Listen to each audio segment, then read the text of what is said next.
Hello there. Hello. We're here at the Stop Adani film night guarding the Galilee.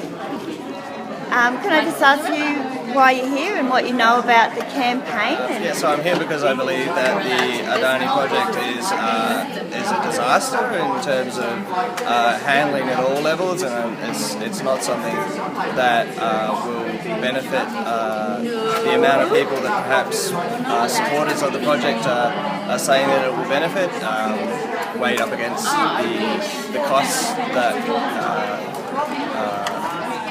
are possible in terms of jobs in the reef are under threat from it, so that's an important factor for me in terms of why I oppose it. I'm a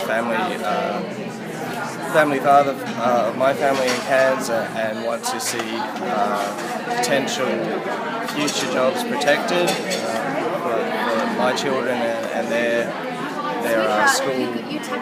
schoolmates protected if they choose to go into a job in a vibrant and viable tourism industry in the future.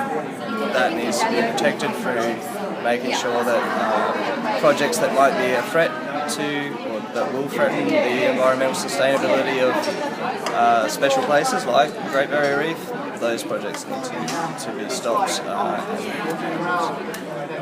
Really, everybody that can get behind projects like Stop Adani should, and if you're not sure where you stand on it, people should come and find out more about what's going on with movements like Stop Adani, and get in touch with your members for Parliament and tell them how you feel. We're very fortunate in Cairns that Rob Hine is a member of Parliament that is opposed to Adani on a very strong opposition platform to Adani. He was the only member in Parliament that voted no to the proposal. Wow, hey?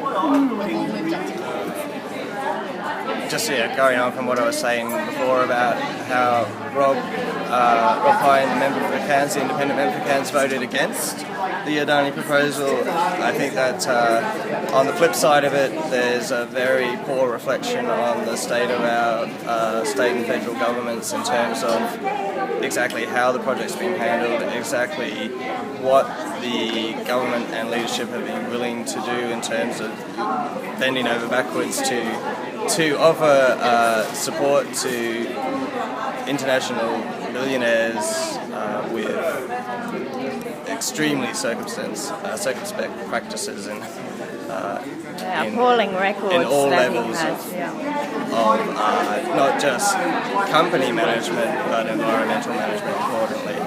environmental and human rights as well. And we've seen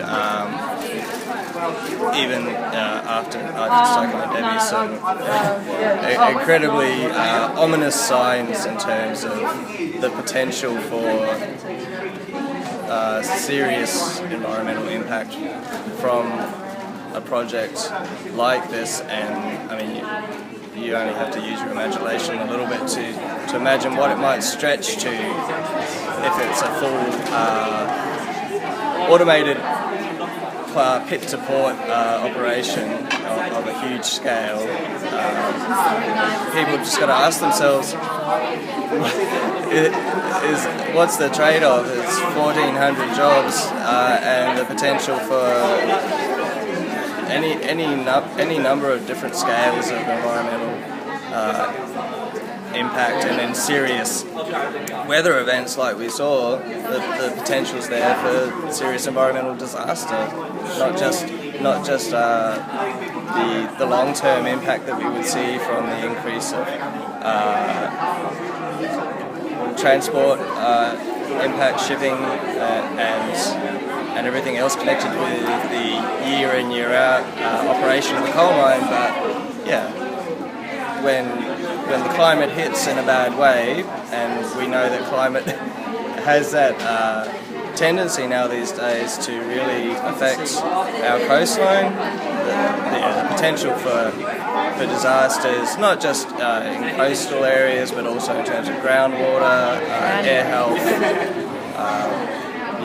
it's scary to consider. Really. So that's a long story, but in a nutshell, yeah, why I'm here to support anybody that's opposed to the Adani coal mine project. Thank you. Yeah. Okay.